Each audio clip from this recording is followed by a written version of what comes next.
Good evening, everybody, and welcome to the Metal Magdalene with Jet right here on Metal Messiah Radio. Tonight we have with us our guests, Jay Gorania and Tony Goyang of the metal band Trench Warfare, based out of Texas. Welcome to the show, guys. Thank you. Well, yeah, it's great to be speaking with you. I've been a long-time fan as a fellow journalist. I appreciate what you do. You've had some great gifts, so it's definitely an honor to be on your show, and we appreciate the opportunity to speak with you. All right, so now we're going to learn a little bit about your band. So how long has the band been around? I think we began technically in 2015. Essentially, Tony, he had a one-man band that was a VCO black metal band by the name of Play Swarm, and I can let him discuss that. But essentially, he and a mutual friend of ours named Bogus, who was our original bassist on our demo, he introduced us, and some people were jamming at Tony's place. Tony and I got along, and Bogus knew that because we were both fans of Blasphemy and Beharit, and we were possibly the only people in the West Texas region of Midland, Odessa, that even knew who those bands were. So we kind of hit it off as friends and metalheads right away, and almost instantly decided to form a band together. So that was the inception, and so yeah, that was about 4 years ago, and yeah, that's pretty much how things fell into place. And now, did you guys start out as just like a two-piece studio type or home studio type project? Yeah, pretty much. Early on in the process, I wasn't very versed in recording and whatnot, so I used pretty primitive method of recording ideas. It's basically taking a cheap microphone and pointing it at the amp and just recording the ideas on a little 4-track. It was like a Fostex. Sure. And that's how I recorded some of my ideas. In fact, two of our songs from the demo, I believe it was Evil Shall Triumph and Decimate Legions, I recorded in that manner prior to Jay hopping on board. And so that was pretty much the process. I would show Jay my ideas, and eventually we knew a guy named Greg Watkins. Okay, I drew a blank there for a minute. Greg Watkins, he's from Odessa, and he's well known in the area for his studio work. Yet he also has a project, Static of Nasus. So we had talked about going to Greg to get a proper recording. And of course, at that time, we couldn't find a drummer. We tried a drummer, but he just he couldn't keep up to speed, and wasn't really a good fit for Trench Warfare. So we opted to go with a drum machine. It wasn't our first choice, but it was, pretty much our only option at that point. So then we recorded our 3 songs: Decimate Legion, Evil Shall Triumph, and Blood Cleansing. Mm-hmm. And that was your demo?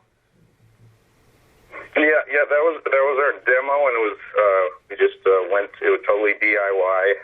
Tony on some app, I believe, an app through a manufacturing plant, kind of pulled together some promo shots we made out in the sticks, more or less, where the bassist lived, really, truly out in the middle of nowhere.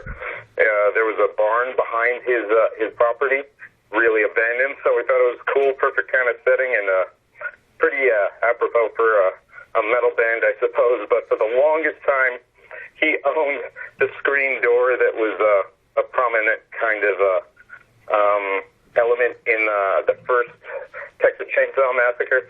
So I remember our very first proper rehearsal, same day of promo shots. We took that screen door outside and took pictures with it, and that was fun. But we had very humble beginnings like any band, and not to say that we're the bee's knees, but I know Tony and I are very proud of any element of recognition or steps we've had or people basically acknowledging our band, appreciating our music. We're just really appreciative of anyone, whether it be a fan or a journalist, who takes the time out of their day to either purchase our music or just have a listen wherever they can. So we're really appreciative of the way things are going, and we're two very normal people. We're adults. We don't have any kind of absurd rock star dreams. We're doing this for our passion, and it's a great outlet for two angry dudes. And Jay, what vocalists do you draw like your inspiration from, and like what did you grow up listening to? I grew up with some 80s pop stuff. That was the influence of my sister and my brother just as early on when I was about 7 years old in the early 80s. I got into metal right away from, Motley Crue, Iron Maiden, Ozzy, and so forth. And then as far as singing going, I did some melodic singing. I was in the choir in school and everything. But as far as what happens with trench warfare, all that growling and last 10, 12, 15 years I've been in bands, that's all rooted in terms of influence as far as specific people. People like Barney Greenway, Kevin Sharp from Brutal Truth, John Tardy from Obituary. Those are some names that come to mind immediately. But I also really do like a lot of 80s and 90s hardcore, so that is definitely a strong element of influence. And I do my best to kind of have my own approach to things, with whatever extent one can have while growling a bunch of words. But yeah, that's pretty much it. And Tony, what was like the first instrument that you learned how to play, and what is your like instrument of choice? I'm sorry, I didn't catch the first part of the question. What was the first instrument that you learned how to play? Guitar. And is that your instrument of choice? I really wanted to play drums. When I first heard metal, I was around 13 years old and really wanted to play the drums. But I knew it'd be an easier sell to convince my parents to get me a guitar because there was a volume knob on it. So I would have said drums was my first choice, but I went with guitar and pretty much stuck with guitar. And what about you? So what were some of like your influences growing up? Some of my early influences, Metallica was the band that got me into metal, more specifically Injustice for All. Mm-hmm. So I have to say a small part, James Hetfield really influenced me to pick up guitar. And then, of course, get into more of the heavy extreme shit. Trey Azusoff, Rob Bigna. Later on, towards the end of my high school, around 97, 98, I first heard Angel Corpse. Mm-hmm. And so Gene Paul Ubicki really had a big influence on my playing. And then in 2001, I picked up the Hellstorm of Evil Vengeance split EP with Black Witchery and Conquer, and I was just totally blown away from it. And got the War Cult Supremacy album. Of course, Brian Forrester has had a massive influence on my guitar playing. So all those guitar players pretty much just kind of make up my style. And like Jay, I'm influenced by a lot of 80s hardcore punk as well, a lot of DB, Poison Idea. Of course, we covered them, of course. So. And so what made you want to start up this project, Tony? Trench Warfare. Well, I was just big fan of the war metal. When I first heard the War Cult Supremacy album, it pretty much changed my outlook, approach. So you could say that the siege for Trench Warfare started way back in 2001. And again, it kind of boils down to not being able to find suitable musicians. Nothing against anyone here, but a lot of people here are more into Pantera and a lot of the groove metal, and that's kind of where we get our little model from. But sorry to interject. I know Tony likes Cowboys from Hell. This is a big point of contention between he and I. I am a huge Pantera fan. However, Tony and I certainly do agree where we essentially grew up in West Texas. It's just there was a lot of like Lamb of God clones and deathcore and metalcore, and that was exactly everything he and I did not want to do. Well, one of the things that attracted me to extreme metal was just the speed and energy. I'm just a speed freak, it has to be fast. Kind of one of the reasons I liked hardcore punk, thrash, death metal was just the extreme tempos. So again, kind of going back to your question, I'm trying to kind of straighten off in left field. But yeah, the Thieves had started back in 2001 when I heard War Cult Supremacy, where I really wanted to make my own project. And of course, around that time, 2001, I enlisted in the Army towards the end, back in November. And upon getting out of the Army, 2008 to 2009. That's when I really started to kind of re-adopt the idea of starting a project. And so, I recorded some things here and there, just riffs, but nothing really surfaced until about, I'd say probably late summer 2014. I don't remember exactly what it was that me and Jay had discussed. I think it was about 2014 when we really started to formulate plans, to come up with songs. So it was kind of a long, drawn-out process. I hope that I answered your question. Well, first of all, Tony, I want to say thank you for your service over there. And when you were in the service, were you thinking about, as soon as I get out of here, I'm going to start up some music band project? Oh yeah, absolutely. In fact, on my second deployment to Iraq, I actually took my Jackson PS2 guitar with me, so that was pretty cool. In between, off duty, I got to play a little bit. Took my little practice amp up there, so kept me sane over there. And what's kind of interesting is following our demo, we were on a comp with a double CD comp with many bands. The guy who put that together, by the name of George, Surrealistic Fatality Releases is his label. George Stewart. Yeah, very interesting story. I'll let Tony explain how they met and reconvened, but it's pretty cool that he was a fellow Army guy who was off in Iraq with him. Wow. Yeah, George was definitely the diamond in the rough. Because like I said, I met a lot of good people in the Army, that they obviously weren't in the middle. A lot of people I stay in contact with still to this day. However, it was refreshing to come across a fellow metalhead into the same shit that I was. But my first tour in Iraq, we had what was called an internet cafe. And, I know the sounds of blast beats, when I hear it. Heard this guy jamming something through his earphones, just loud. And I think it was Brodequin. I can't remember. I forgot the name of the band. It's a tour. I love them. But anyway, I had tapped him on the shoulder and asked him what he was listening to. And, pretty much from then on, we had formed an alliance. Now, when we got back stateside, he went, I can't remember if he got out or went to a different post. But we had lost contact for a long time. I ended up, let's fast forward several years later, I'd say probably about 2009, 2010, I had purchased a Lusation LP from somebody on eBay, and he'd sent me an email because I guess I didn't pay all the postage, so it had his real name, George Stewart, on there. So I basically acknowledged this message and told him, I'd send the rest of the money and asked him if he happened to be George Stewart that I met in Iraq years ago, and it turned out to be him. Oh, wow. So we got back in contact.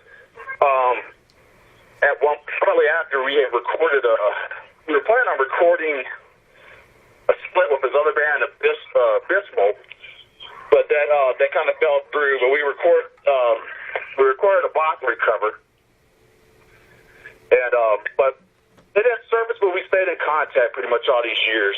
So, that was pretty much the gist of it. That's kind of... And then, I guess the opportunity was there then. I can't remember if Tony, you reached out to him or George reached out to us, but asked us to be on the comp for a band that only put out a demo that kind of got more attention than we expected. That was a pretty validating kind of step for us, and we were appreciative. So just kind of neat how that came full circle. Tony meeting him, the fellow metalhead into beat steel, black metal, and so on and so forth. Small world. That he ended up helping us. Yeah, indeed. And now, have you guys been in like any other bands or metal projects prior to this? Yeah, I was. Sorry, go ahead, Tony. No, I was just gonna say this is basically my first one. I had I played drums for a hardcore punk band. We played a couple of gigs. Federal Silence, I believe we were called.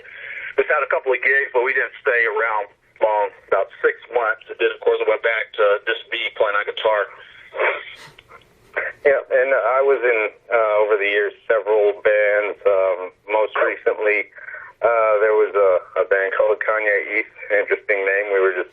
The name was as silly as it is, kind of a middle finger to, in our area, a lot of tough guy metal band name, so we wanted something counter to that. And there was a band called Priapism, a death metal band I was in. So yeah, I've been in several bands over the years, and definitely always enjoyed expressing myself through them. Always constantly frustrated about momentum not building because of a variety of factors that everyone experiences being in bands. Some people only in bands to try to impress girls.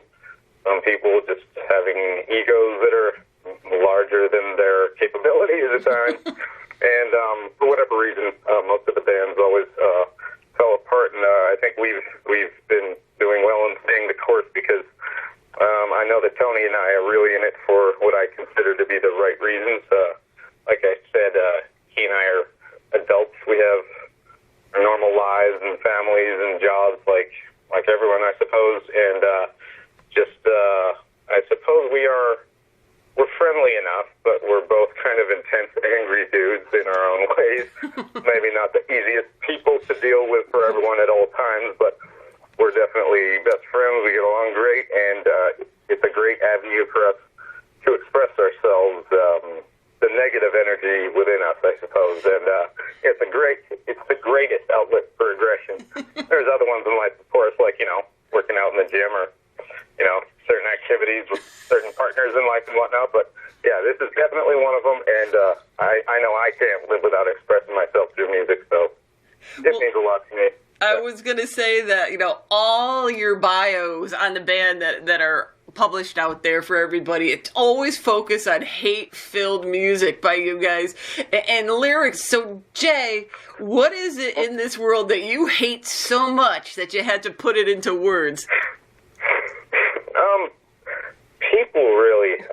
Not to go off on a wild tangent, but I really do connect with animals, as left field as this point might be, but I have more comfort in my interactions with animals, and it's some people are really surprised because I'm outgoing. I've had jobs in sales.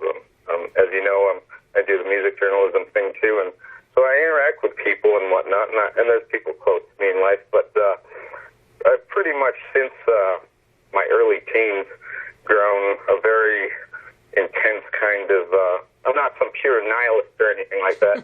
People always have fun with me and hanging out, and I enjoy life, but I'm really disappointed with the direction that people in their individual lives and humanity collectively is taken. I think we fall short of our potential, typically as people and collectively as a society.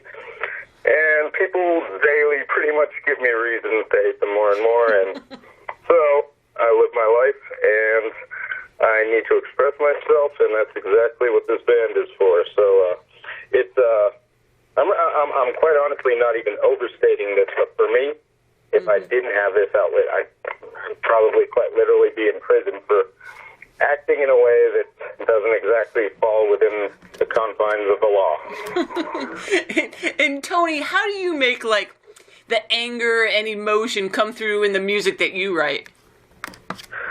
Well, just the daily stresses of life. This kind of got a J spin on things. For me, it's this pettiness and a sheep-like mentality that people are entitled to. I respect the individual, over the group, So it's more like people failing to think for themselves and, analyzing things from a, personal standpoint, and they let other people dictate the way they think, you got to maintain a status quo, especially around here, that's like super huge in the Bible Belt, it's the way people conduct themselves, they're afraid to question the status quo, afraid they don't want to create waves or whatnot. So, we're more in favor for someone, being true to themselves, Yeah. And to piggyback on what Tony's saying, we have our quote-unquote manifesto in the liner notes. And really, this is a thread that's embedded throughout the lyrics and ethos of our band. But like Tony's saying, we celebrate, the power of the individual. And I won't get political because we're not a political band at all. But perhaps our perspective is a little obvious between the lines, and that, in terms of politics, extreme right, extreme left, everyone's so obsessed with group dynamics and group identity and things like that. And to me, to an extent, sure, people can take pride here and there. But whether someone's a Nazi or a commie, I think both are the biggest representations of weakness.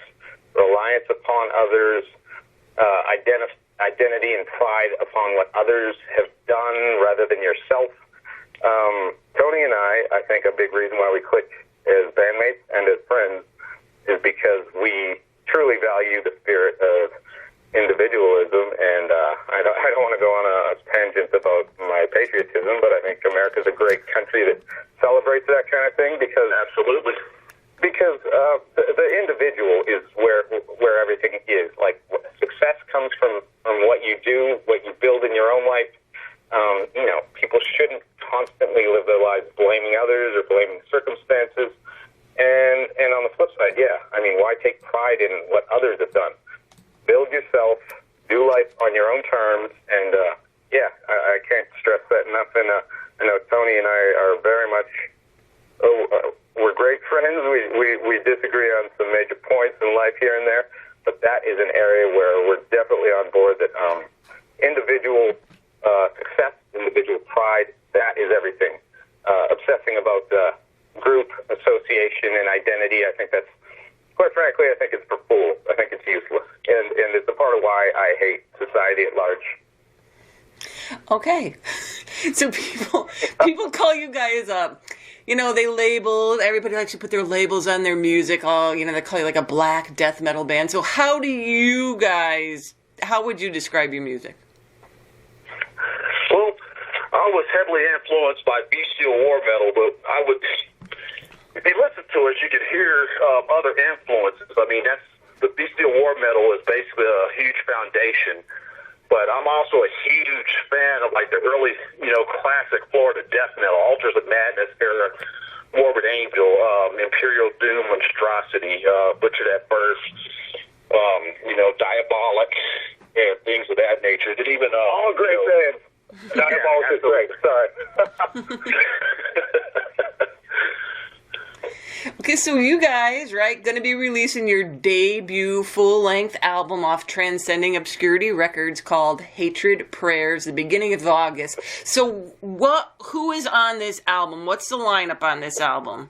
The lineup consists of me, Jay, and then Lee Fisher. So we actually, I think, Jay, you knew him personally, or been on a tour or something like that. Yeah. No, we had many mutual friends, and so Lee and I connected as friends.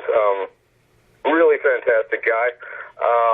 And his long story short is he was a phenomenal drummer, and then some of the excesses of life kind of caught up to him, which he's perfectly open about because he's turned his life around and he's very prideful of that.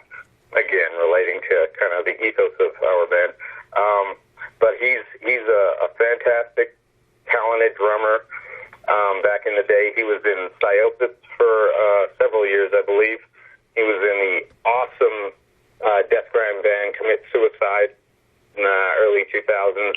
He's just a phenomenal drummer, and I just approached him, and he was already familiar with our demo, which he liked, and so he agreed to be a part of it, and he was, he laid down the drums on our album, and we couldn't be more pleased with his contribution. And Tony, do you write all the music, or do you all write the music? I write the music. Jay wrote a good portion of the lyrics for Hatred Prayer. I wrote all the lyrics for the demo for Decimate Legions, Blood Cleansing, and Evil Self Triumph. And all those songs appear on the album, so Tony did the lyrics for 3 of the 10 or 12 the album, aside from the Poison Idea cover. But yeah, I guess I'm I'm the lyricist predominantly, with Tony's help as well, and I do the vocals.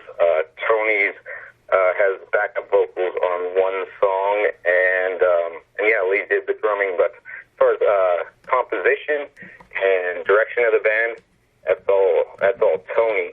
He structures the music, and we have a separate lineup with a drummer and a bassist and guitarist here in Austin.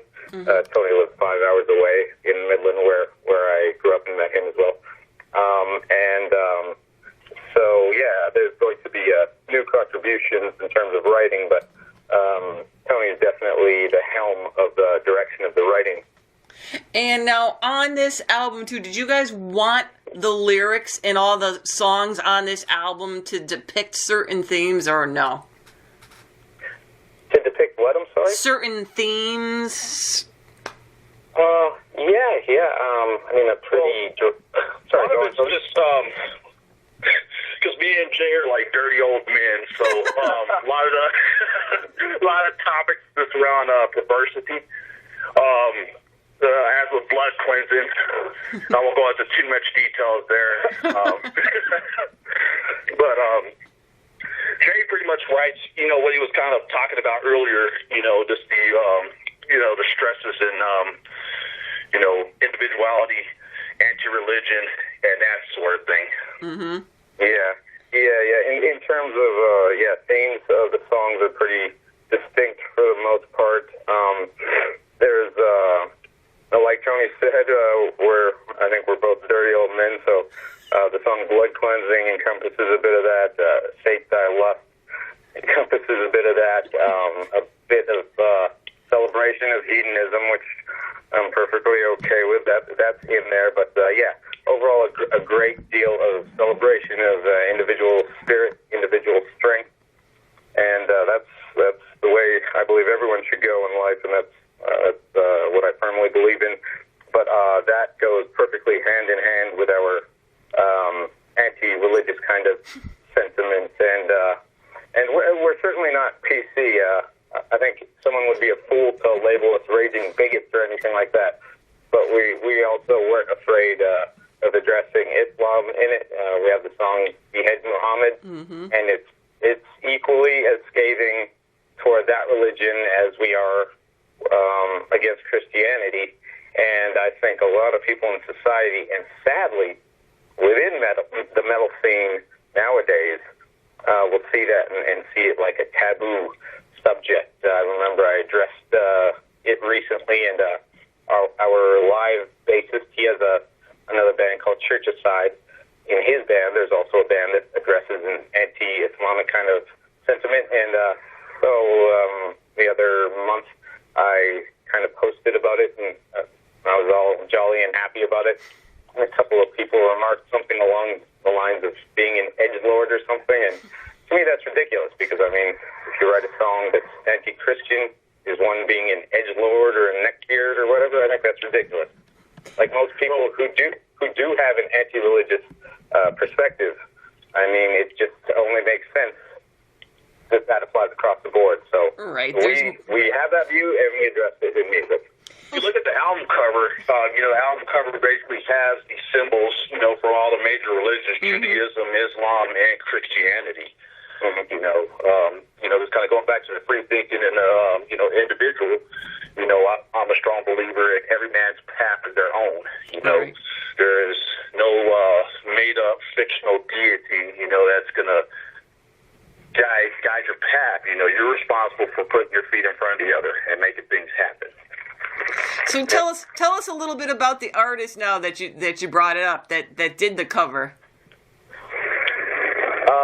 He was recommended by Kunal of Transcending Obscurity, who I believe you know. Yes. And he's done several covers for artists on Transcending Obscurity Records, and Misanthropic Art is the name of his company, and I was really impressed with his work. I thought he samples of some shirts and albums he's done for the likes of, I could be mistaken about Misery Index, but he had a great shirt design, I know, for Hate Eternal. So, we're thoroughly impressed with what he brought to the table. And I think the cover kind of adequately kind of represents the energy and intent of the album. And now, where did you guys record this, and what kind of recording were you going for? We recorded this over at Greg's studio. We called it the HH Home Studio.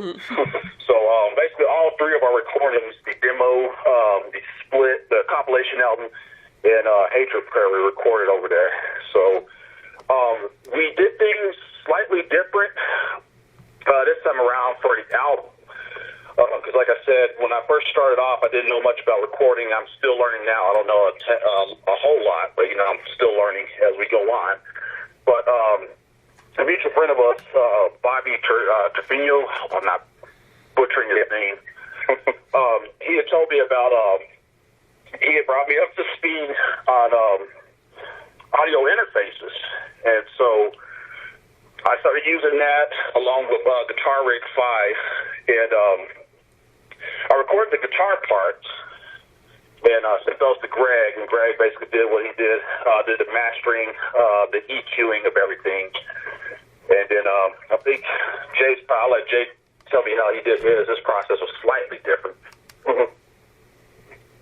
Excuse me. I did vocals at Greg's studio, and I also demoed some for other songs.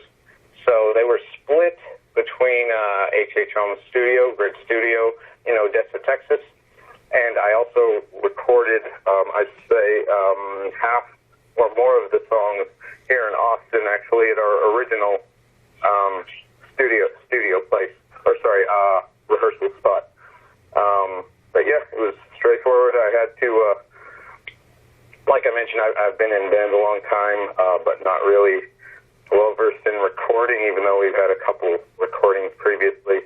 So it was a little bit nerve-wracking, but I think I've fortunately now overcome that process, and I know what to expect. But I think the big challenge for me was properly channeling what I was feeling when I wrote most of those lyrics, almost the entire album. One drunken night, I went out to my car and I was angry and drunk, and I wrote all the lyrics. I wanted to encompass all of that energy in the truest sense while just delivering it as best I could. So it was a bit of a challenge for me, but I've done it now, so I'm really excited to do it again. So what have been like some of the early reviews so far on the album, and do you guys pay much attention to them? They've been quite favorable. I'm not sure that I've seen any bad one per se. So that's always good to see when people are speaking praises of your band. But even if they weren't, I know that wouldn't sway us, because at the end of the day, it's awesome that some people can connect with it. But it's self-expression is the most important thing, I think, for us. And yeah, I mean, if someone doesn't like it, big deal. Like you, I'm a music journalist as well, so I mean, I have that saying go, opinions are like assholes. Everyone's got one, none of them are any good. Just someone's perspective, so if someone doesn't like it, it's honestly not even going to bother me. That's just their perspective. But, I guess fortunately we've seen really praiseful reviews, so that's cool. I would say it's validating in a sense, but I mean, I don't think it affects us either way too much, because we're going to write whatever we write regardless. Yeah, all in all, I'm in this for because I love it. I'm just a big metal fan. I see myself as a metal fan, before a musician. So we're definitely appreciative of, anyone that reviews us, whether good or bad. So far, it's been good. I know there'll be bad. Not everybody's going to like you, and, we understand that. No one's obligated to like you. That's the art form, Some are going to be into it, and others aren't. So regardless, we have 5 fans or 500, we're still going to be doing this. And with the release of the album, do you guys plan on playing some shows out? Are you going to do an album release or anything like that? We're fairly limited as a live band because, again, just adult responsibilities, families. We're pretty serious about our careers and whatnot as well. And so extensive tours aren't really in the books for us. But, I mean, we played a fest in Chicago last year. That was our debut, actually, Gospel of the Serpent Fest. Very appreciative that Boris of that fest extended the invitation, and we opened for Here's the Arts, the New Zealand band, awesome band. We opened for their Texas leg of dates, and that's technically all we've done thus far. And at the end of this month, June, we'll be opening for the Chasm and Cruciamentum, which we're really looking forward to. I've personally been a fan of the Chasm for about 20 years now, and we're playing Gospel of the Serpent Fest again, which will be in November in Chicago. That's all we have on deck. You know, we're talking to other people. You know, people running some fests and different promoters. Probably going to play around the state a bit more. So we're not going to do any extensive touring, I don't believe, but we're going to play when the show's right, when we can, for sure. And if people want to learn more about the band, what you guys are up to, and that kind of thing, what are the best sites for them to go to? Facebook is the go-to for everything nowadays. We're pretty active on our Facebook page pretty much daily, and we have our own band camp, which we had beforehand around the time we started the band. But we really do encourage people to look up the band camp of our band through Transcending Obscurity Records, because that's where people can pre-order our shirts, the box sets of our CD, the digipacks. Everything can directly be done right there. So I would suggest that's the best go-to spot to access our music. But there and on Facebook and also on Instagram. Yeah. Okay, well, there you have it. Trench Warfare have a new album out August 9th off of Transcending Obscurity Records called Hatred Prayer. You can learn more about them at their site. And Jay and Tony, thank you for coming on the show and introducing us to your band Trench Warfare, and all the best to you and good luck on the new album. Absolutely. Thank you for having us. Yeah, appreciate your time.